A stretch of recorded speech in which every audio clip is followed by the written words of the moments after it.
Dimanche après-midi, La Roche-sur-Yon, dans le chœur de l'église Notre-Dame. C'est le compositeur baroque italien Scarlatti qui est au programme pour cette édition 2015. Comme chaque année, les concerts de la Folle Journée en région ont fait le plein.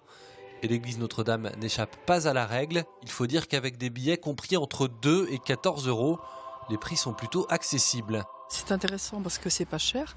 En plus, les programmes sont choisis judicieusement. C'est une occasion de découverte, quoi. Et toutes les couches de la population peuvent y participer. Voilà qui résume plutôt bien l'idée même de la Folle Journée. Quelques rues plus loin, au théâtre de La Roche-sur-Yon, c'est justement un Jean-Sébastien Bach raconté aux enfants qui est proposé.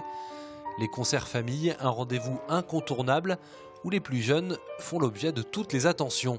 On y va tous les ans en fait au concert famille, donc c'était l'occasion une fois par an de voir de la musique en vrai pour les enfants, puis dans ce beau décor en plus. Et à cet âge-là, je trouve qu'ils entrent facilement dans tous les univers, donc ils accrochent facilement.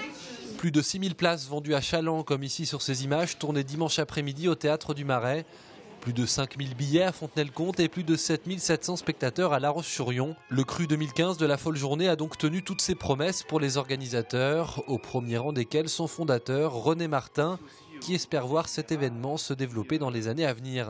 On peut grandir un peu comme on a grandi à Nantes. À Nantes, nous sommes rendus à 350 concerts avec beaucoup de concerts pour les scolaires, beaucoup d'animations qu'on fait un tout petit peu moins en région.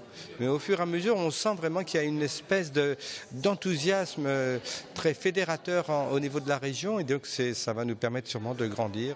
Après les passions en 2015, c'est la nature qui sera à l'honneur de la Folle Journée l'année prochaine pour la 22e édition.